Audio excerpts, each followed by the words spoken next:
so excited to have you on this new series that we're putting together, and I appreciate you being the first two that want to do this.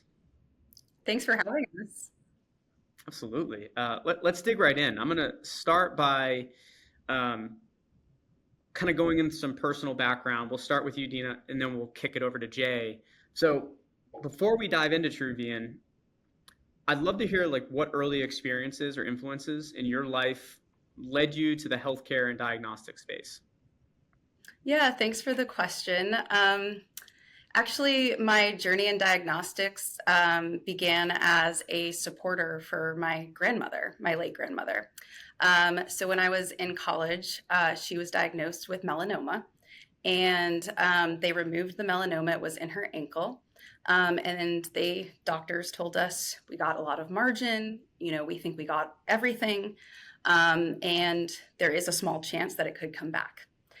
So my grandmother was a very influential person in my life. While my parents were, at work, she was the one that picked me up at the bus stop. She made me dinner every night.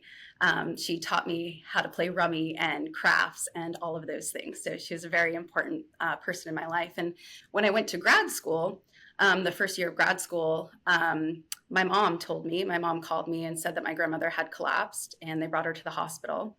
And they were trying to assess what was wrong. And when they were doing some MRIs and some x-rays, they found that the cancer had come back and had spread everywhere. Her liver, her kidneys, her brain, and it was just widespread disease. And so as a grad student, I just went into solution mode, and I started researching like every new drug and therapeutic that was either on the market or in clinical trials. How could we extend her life? And I had a partnership with Scripps Clinic, which had some of the best oncologists in the world. And so I sat down with one of them and I told him my grandmother's story. And I brought all these journal articles that I had, kind of secured, and said, what about this? What about that? And it was a very memorable experience for me, because he said to me, Dena, a lot of people never get to say goodbye, and you have that opportunity. So I recommend you get on that plane and go spend time with her. And so I took his advice, and I got to spend, the best 3 weeks that we could spend together. But it probed me, right? And it challenged me a lot, because I wondered, why hadn't we known? And if we had known earlier, could we have changed her outcome? So that was really the fuel for my studies in graduate school and why I ended up in the diagnostic space. Healthcare, more than any other industry that I've ever spoken with anyone in, it seems like there is more often than not a personal tie. Versus, like, people find themselves in other industries with no personal tie, but for healthcare, it seems like everyone in healthcare does have that personal tie, but it's always that unique experience, right? It's never the same thing. From kicking it over to, thank you for that story, to Tina. Yeah. Kicking it over to Jay now, for you in particular, like, what was your path into leadership within the healthcare sector, and how did you first connect with Dena and Truvian? Yeah. So thanks a lot for the question. It's great to kind of catch up again, Jared. It's been a little while. Um, you know, I I came into healthcare. I came into sort of biomedical engineering by intent. I wanted to be a physician growing up. I modeled pretty much every part of my life around an uncle of mine who, was a vascular surgeon in Cincinnati for several years, and my aunt's an oncologist, and just watching them sort of like practice medicine was a big deal to me, and I grew up sort of wanting to do it. And I ended up, just by fate, not getting into the one school I wanted for medicine and in India, and that was the school that is like the Harvard Medical School of India, and so I decided I was going to do something else. And interestingly enough, I hadn't applied to any engineering school except a school that I was mandatorily required to take tests, and that's the school I got into, which is the number one school in the state at that time. And so I decided to pursue engineering with the intent to come to biomedical engineering, and then I came to grad school in the States after my undergrad in electrical engineering. And when I came to grad school, was around the time my grandmother had actually moved to the States because they diagnosed her with sort of kidney failure and the need for dialysis. And so this is, like Dina said, my grandmother was sort of like the strongest personality I'd ever met. She's a she was also a force of nature, but with a different sort of bent to her. She'd grown up never really going past high school, and but basically, you'd never know it if you met her. She was very well read, despite not having gone to school. And so I decided that coming to grad school, getting a biomedical engineering degree, I would really focus around early detection. And the way to do that was to really sort of get into diagnostics. And I decided to get into diagnostics by joining a company called Abbott. And Abbott's a very large company. They're based in Chicago. They obviously do everything. They're sort of like the only Procter Gamble kind of version of brands today. They have nutrition, they have diagnostics, they have med devices, and they have pharma. And so you literally sort of, you think about from cradle to sort of, your last years, Abbott can kind of fuel sort of your healthcare needs. And so I came to Abbott. I spent a lot of years, traveling both at Abbott, within Abbott, uh, in different divisions and in diagnostic modalities. And then eventually I left Abbott and went to a few companies around. I call myself like a journeyman across the diagnostic landscape. And all along, I worked on really centralizing care because scale has always been given by centralizing care. But if you think about access, you can't centralize care and provide access because centralized care is based on a model of really sending everything to a certain point, where you can achieve that scale. The world's decentralized. Computing made that possible with the internet. And I was always looking for what's the best decentralized option that would be out there. And had the opportunity to talk to the leadership at Truvian for a few years, and see their journey. And when COVID hit, I felt like, don't know how long this is perhaps going to last. And this is my one chance to change, diagnostics for the better. And so I said, I'm going to jump in. I'm going to join this company, that has this big, humongous sort of mission to change diagnostic testing, and really, became part of that journey. And it's been the best decision I sort of made in many ways from a career perspective. Thanks so much, Jay, for that story. Kicking it back over to Dena. So, what was the initial problem or challenge that first inspired the creation of Truvian, and then how did the idea of transforming blood testing, come to you from there? Yeah, so, inspired by my grandmother, I started first in cancer diagnostics, and I worked with a group of founders to develop a technology that allowed us to find these rare cancer cells in the blood. And we commercialized that into a company here in San Diego and developed our own products to help cancer patients and their doctors determine what therapeutic, what drug they would best benefit to prolong their lives.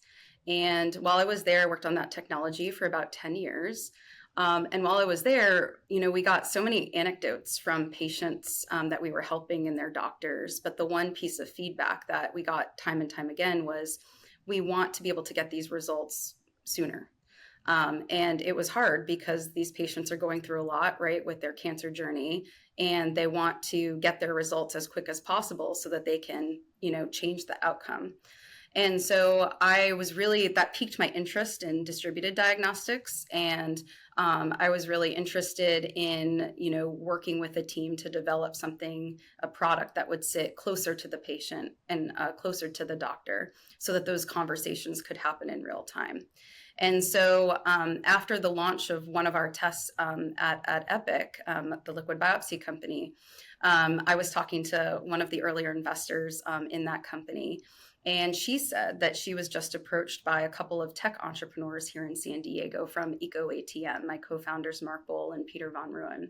And they had this company, EcoATM, which is a kiosk that recycles your electronic waste. So you can hook up your cell phone to it, it runs a diagnostic, and then it will give you cash and recycle the parts. And they did really well with that business. It was acquired. And while they were forging these relationships with retail, this kiosk sat at the front of, and it still does, at the front of Walmarts and retailers, et cetera. Retailers were coming to them and saying, we love kiosks, we love automation, but we're going into healthcare. And is there anything that you can create around, the blood testing side? Because we'd be very interested in that. And so my co-founders were talking to our mutual investor friend, Kim, and she said, this sounds really interesting. Like, why aren't you pursuing something to solve this problem? And they were like, well, we don't really know anything about diagnostics and science and that kind of aspect. And so basically she said, well, I'll help you find the right people and let's put this company together. And so she reached out to me. She reached out to a leading optical expert, Bala Manyan, my other co-founder who developed the initial technology, and kind of brought us all together to kind of kick off the Truvian story. But our idea really was to democratize blood testing, to solve some of the pain points that exist today in the blood testing paradigm. There's a lot of steps, it's inconvenient, it costs a lot of money. And then at the end of the day, when you get your results, you're not with your doctor anymore. So that you're missing on the value, that interaction with your doctor to help you interpret what these results mean for you and what you could be doing to improve your overall trajectory. So that was really the motivation for the company. And yeah, that's kind of how we started. So what were some of the things in the very early days that you were looking for in terms of validation before you were taking the next steps? So what were those points of validation that led up to the particular moment that you're like, okay, we are really onto something? I know you were onto something as soon as you started this company in the first place, but what were those moments that led up to the pivotal moment of saying, ooh, this is really getting interesting, this is exciting? Well, it was early, right? Because we were starting from the ground floor. And so we had an idea to basically create a multimodal system. And what we mean by that is typically there are laboratory instruments that can do one thing. They can just do clinical chemistry. They can just do hematology. They could just do immunoassays or molecular assays, right? Those are all different types of instruments. And what we said was, in order for us to really decentralize blood testing and fulfill this vision, we needed one box that was, small enough that could fit, kind of in these point of care locations that could do the full suite of blood testing. And so we said, rather than like reinvent different ways to, detect these markers in your blood, let's go based on sort of tried and true methods. And so that was sort of our focus from the beginning, is to miniaturize existing chemistries and leverage existing technologies to develop this technology. But to get to kind of your question, when was that aha moment? We had the seed funding was in, late 2015. And it was a tricky time. So that seed funding was supposed to last us 6 months. We were going to generate, some proof of concept data and then raise a large Series A and be off to the races. But during that time frame, another company you might be familiar with, Theranos, they started to unravel, and it was a similar story. And so investors were a little bit shy or kind of turned off from investing in a similar space. A lot of people thought, it's just not possible. A technology like this can't be done. And as we've learned more and more over the years, they were going about it the wrong way. And obviously there was fraud baked in. And, but back then people were like, well, maybe this just isn't possible. Maybe we should just not work on a technology like this. And so that 6 months turned into 2 years. And the bar really had to raise in terms of the level of, the proof of concept experiments turned into real feasibility studies in order to attract our first Series A investor. That round closed in January of 2018, where we were able to bring Great Point Ventures in to lead that round. And that was really, I would say, the validating moment because as part of their due diligence, they brought in experts that were prominent naysayers in the laboratory medicine space of Theranos. And, kind of sitting on the other side of the table, I have to admit I was, a little nervous of, what they were going to, say and how they were going to critique, because we were still early, right? This was sort of the foundations of the technology that you see today. But I think they saw that we were data-driven, transparent. We were, kind of taking stepwise approach, that we understood, the process of developing diagnostics. And, that led to the positive outcome, which was Great Point Ventures' initial investment in the company. Did you feel a need to have to get rid of all your black turtlenecks I've when? been wearing black for many, many years. So my husband always says my closet is black, gray, and white. Now it's more blue, though. You can Okay. see. Hey, it's good to know you didn't have to get rid of anything.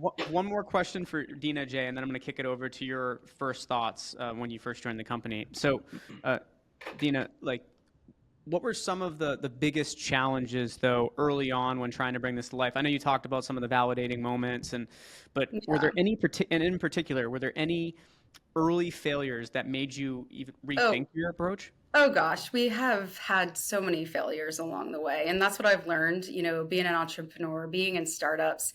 It's not a linear path from, concept to product. There's a lot of kind of leaps and setbacks during your journey. So, I mean, it still happens even today, right? That's just reality, right? And it takes, grit and resiliency and a really belief in the vision that you can fulfill this to kind of sustain that and to wake up every morning energized, like, hey, we're here for a reason. And that's what motivates me is, this is big, right? And if it's not big and it's not going to impact outcomes, for me personally, like, why are we doing it? So for me, this is a big story. This is a big evolution, and I'm just really proud to be part of the team. But there's been many challenges, and I think for me, I came from the laboratory developed test space, so it was lab-based tests in diagnostics. And I think I underestimated what it really takes to create and develop a product that you can put, outside of your lab and into a point of care location that is reliable 99.9% of the time and deliver accurate results time and time again. That lift from, the first time you can do it to now doing it tens of thousands of times, that's a huge leap. And that's something that I hadn't had experience on myself. And that's where, Jay, joining the company and bringing in his expertise was a huge, leap and in terms of momentum for our company.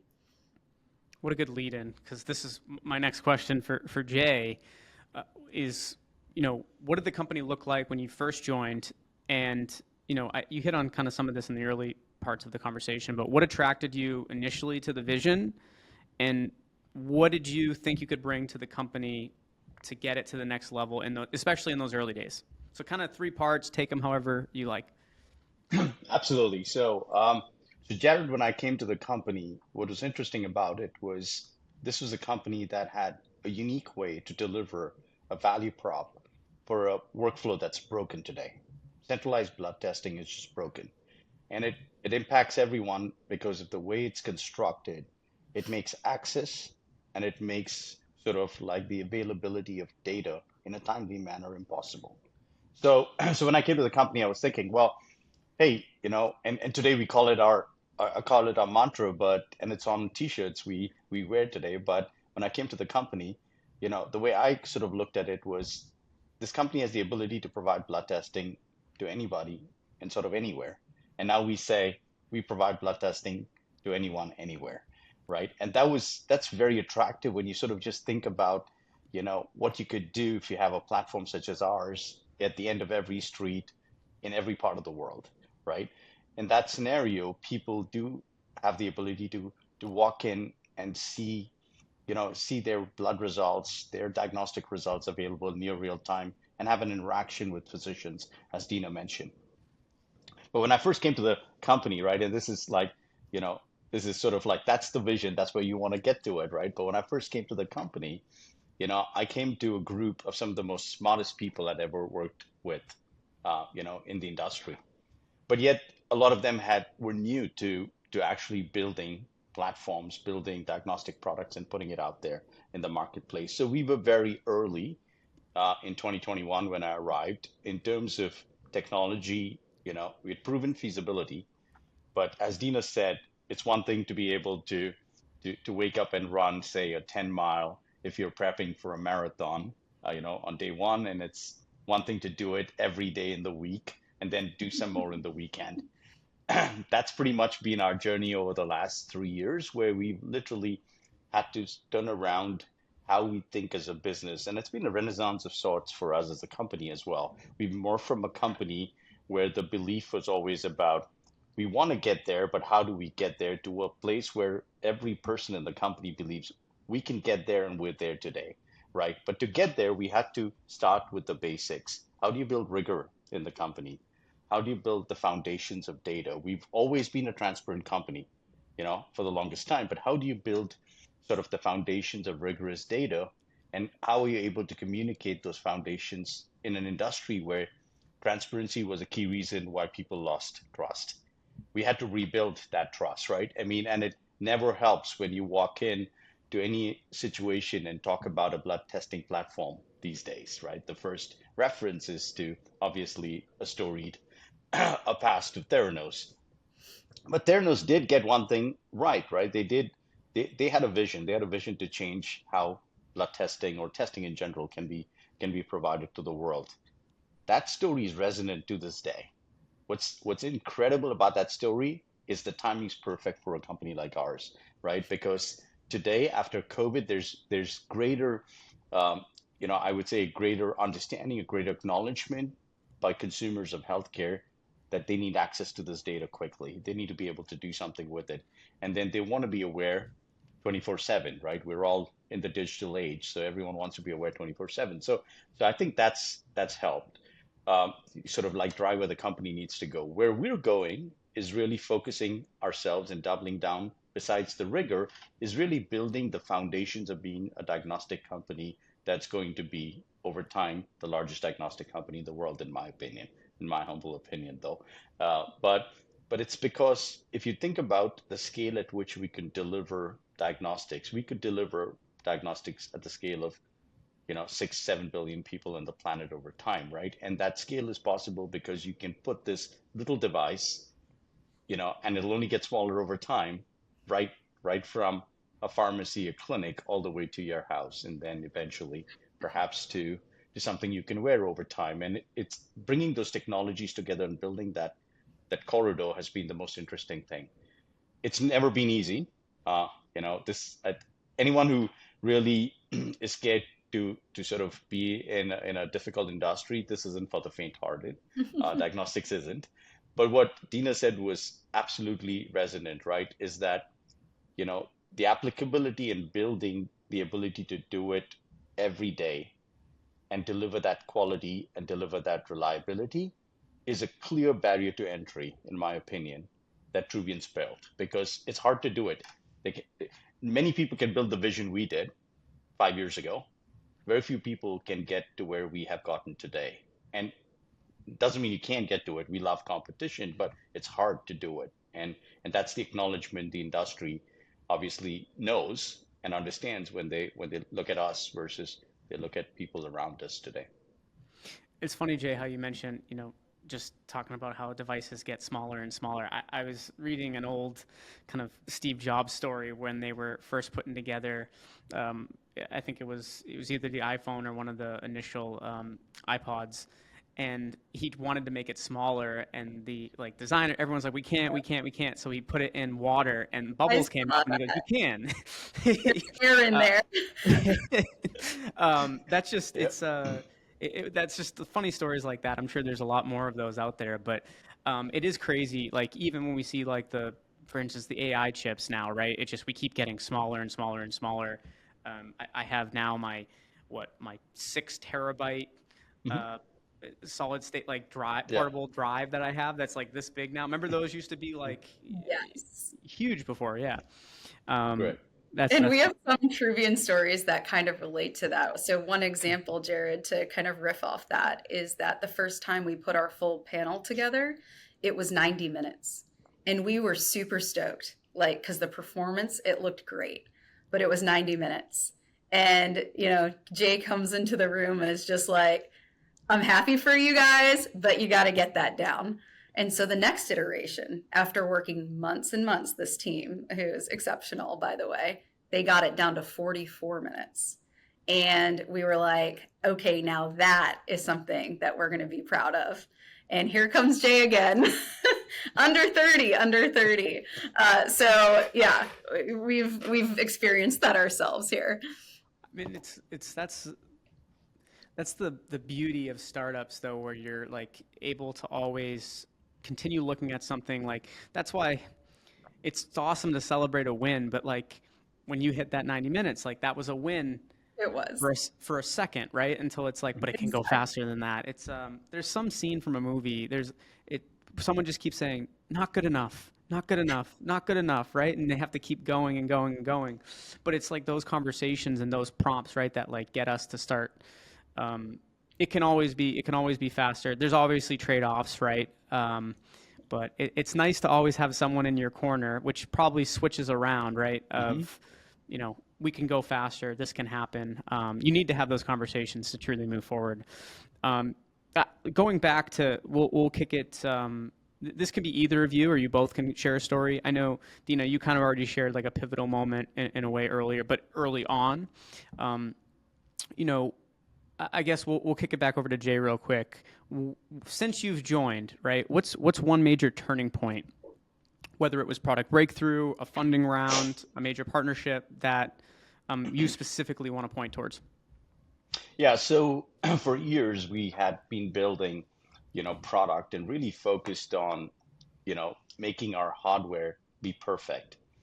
There's a great book I think that was written about sort of Apple innovation and Steve Jobs, and I go back to that book. It's called Insanely Simple, and it talks about really how you build sort of insanely simple products. But there's a reference in history that I always think is the best reference for how do you how do you cut through noise? And the best one is Alexander, as he was at the threshold of Asia looking at the Gordian knot. Everyone tried to use their fingers. He decided he was just going to use a sword because he knew if that was the only thing that had to be overcome in order to rule Asia, he wasn't going to make it very difficult for that choice to be in his favor. He cut the knot and he was done. We had a similar story here because we spent so much time for about 2 years. We wrestled with product hardware. We kept trying to perfect the hardware without understanding the contextual interaction. We're building a system. The system's a combination of the hardware, the software, the reagents, the manufacturing, and the operator. That's the system.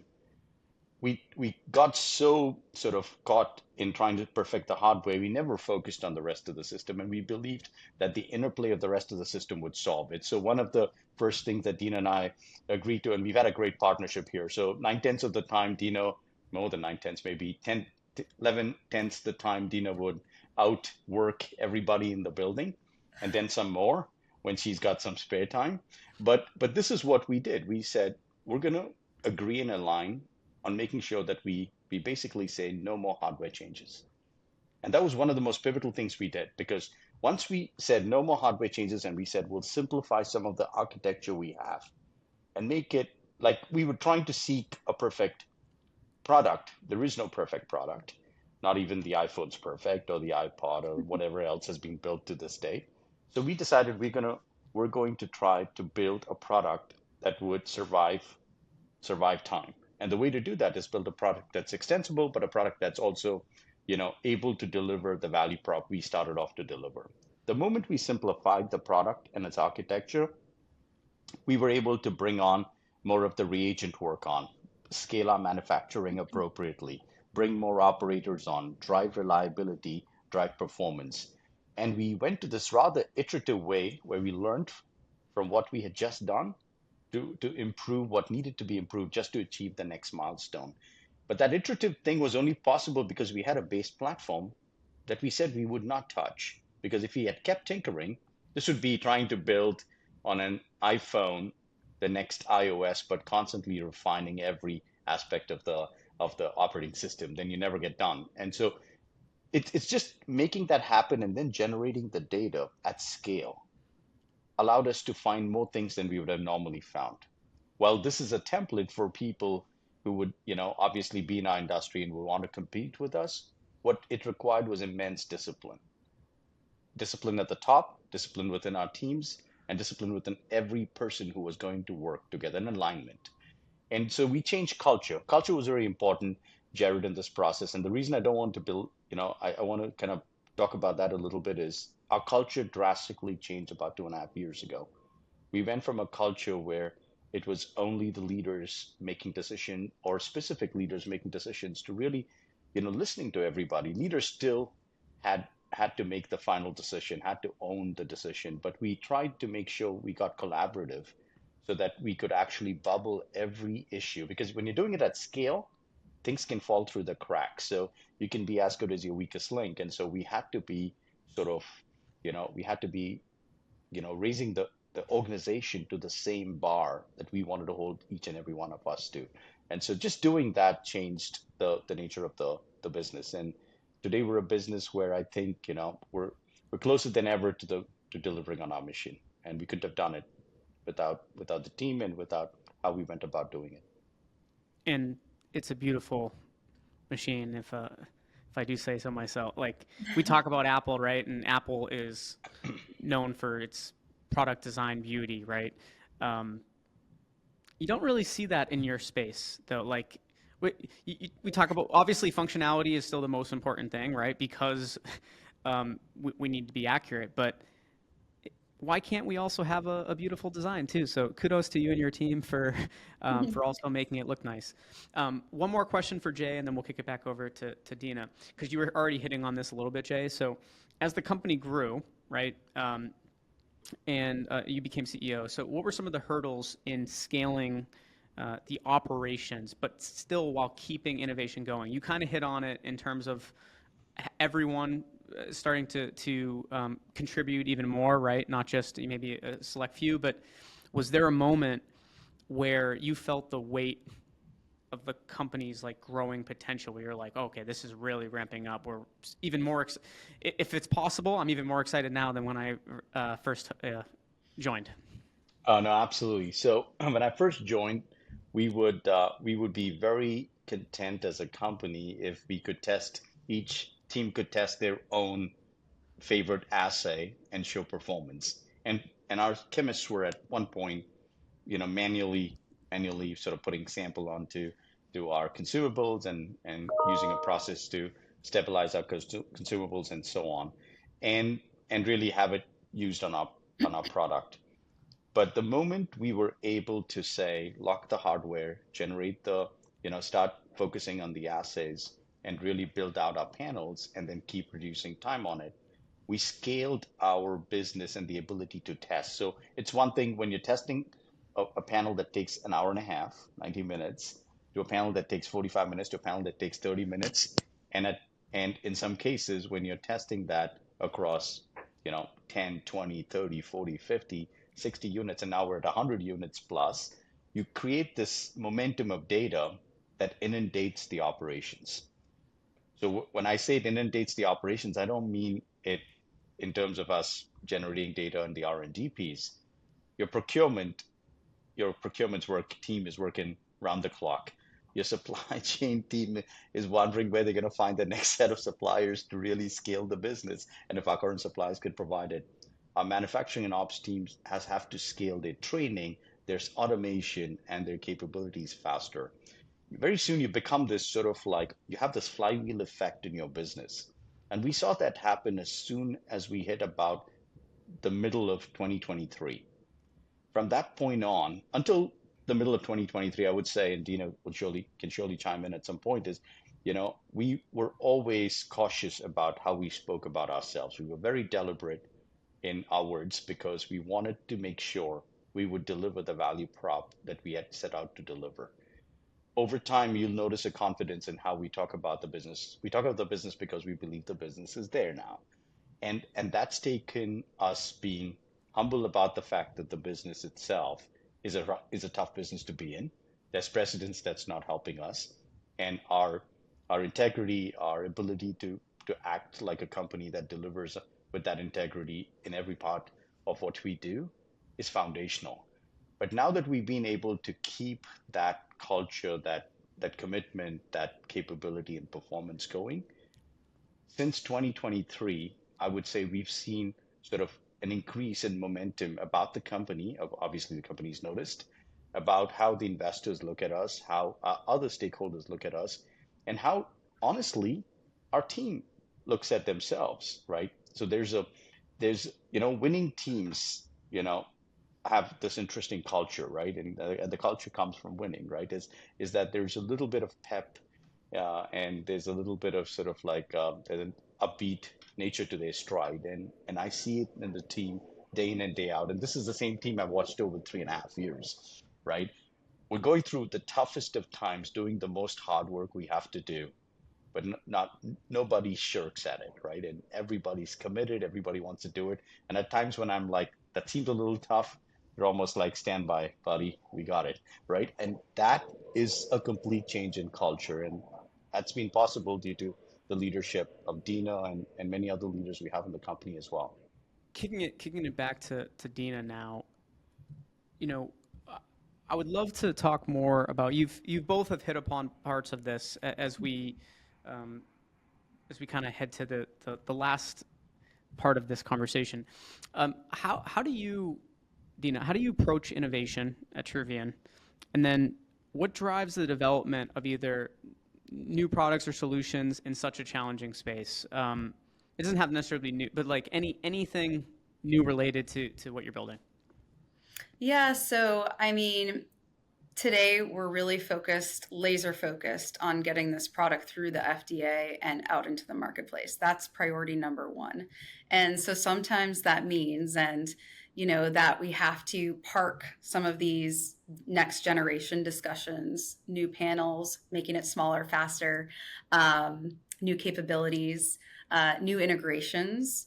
All of these fun things that Jay and I talk about that we want to do, we just have to park it for now because we're in a pivotal spot at the company, which is clinicals and an FDA submission. And as soon as we get kind of on the other side of that, I would say there's a lot of opportunity there.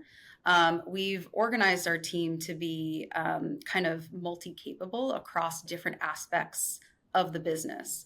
So we have a lot of integration experts that understand hardware, software, algos, assay, and that's a true asset when we're talking about innovation. When we're talking about problem solving or developing that next gen, you need to have that kind of backbone within your company, that expertise that can think about problems from a system kind of perspective. So I think that's the team that we've been developing, and that we're really excited about the talent that we've been able to kind of bring into the company here in San Diego.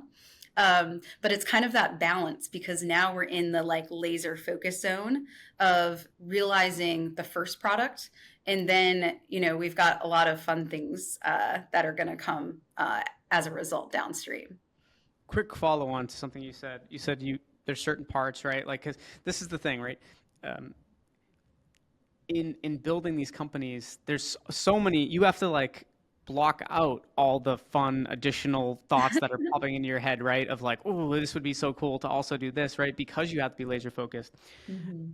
Everyone experiences those moments, though, right? And then some chase the shiny red ball, and that's where we start to see maybe the business doesn't do as great.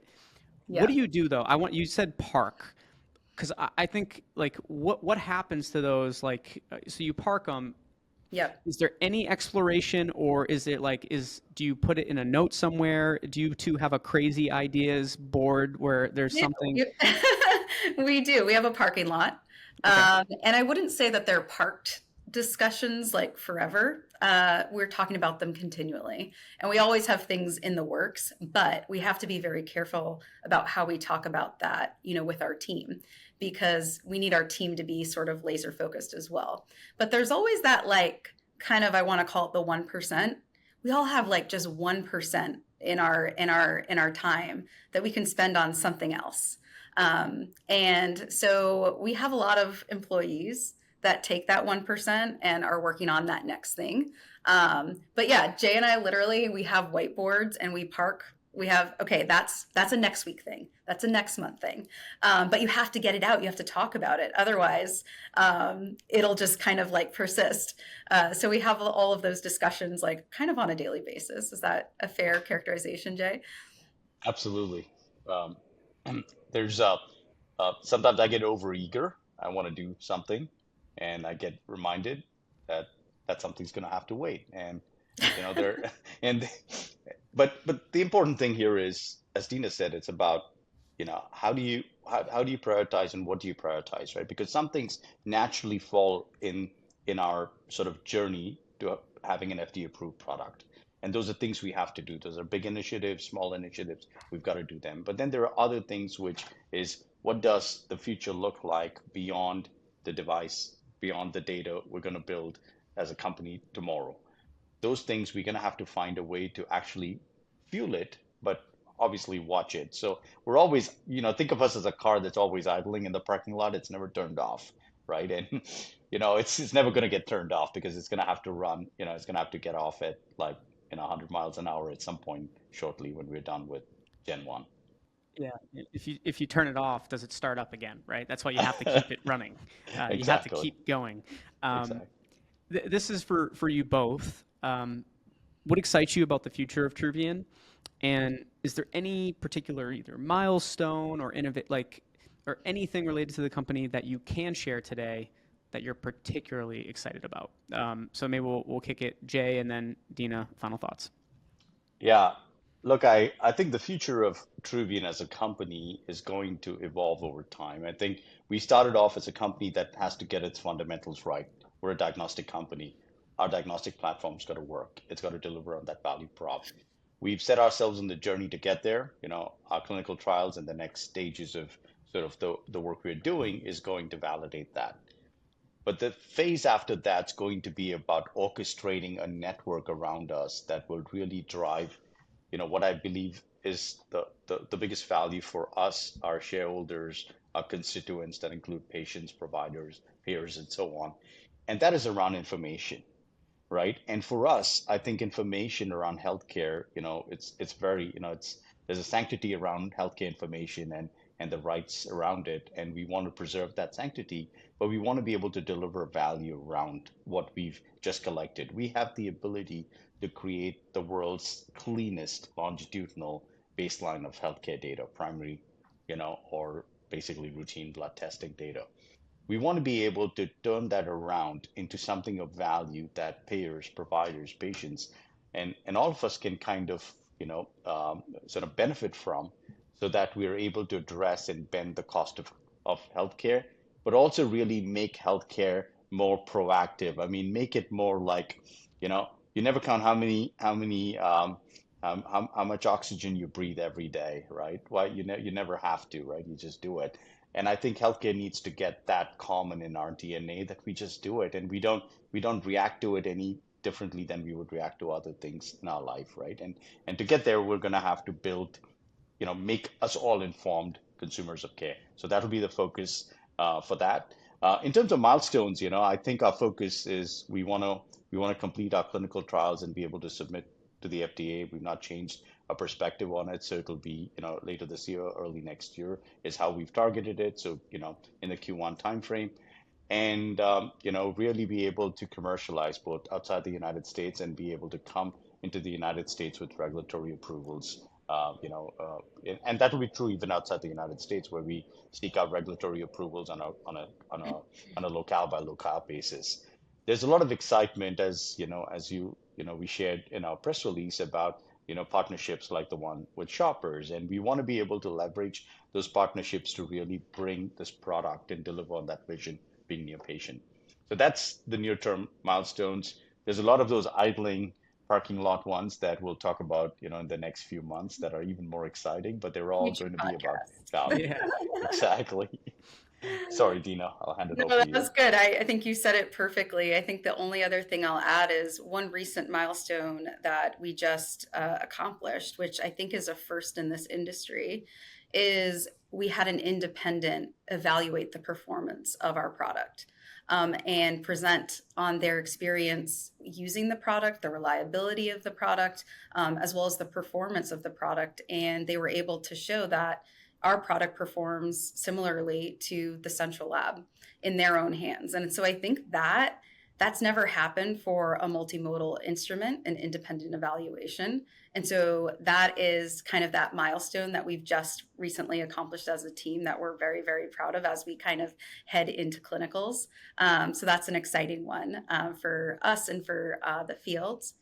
And then kind of to getting back to your other question, I wake up every day and ask why, like, what is this work going to accomplish, kind of in, the bigger perspective. And, I think from the founder perspective, we're on that path.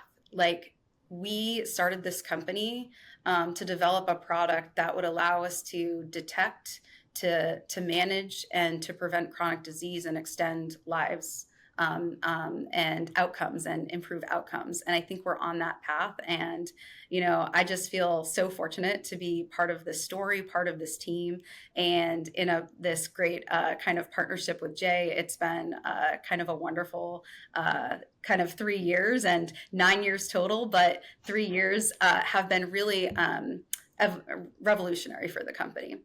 So we're on our way. And I think how you started the podcast, Jared, you said, let's get it going. And that's what we're doing. I love it. Thank you both for your time here today and look forward to future conversations. Thanks. Appreciate it, Jared.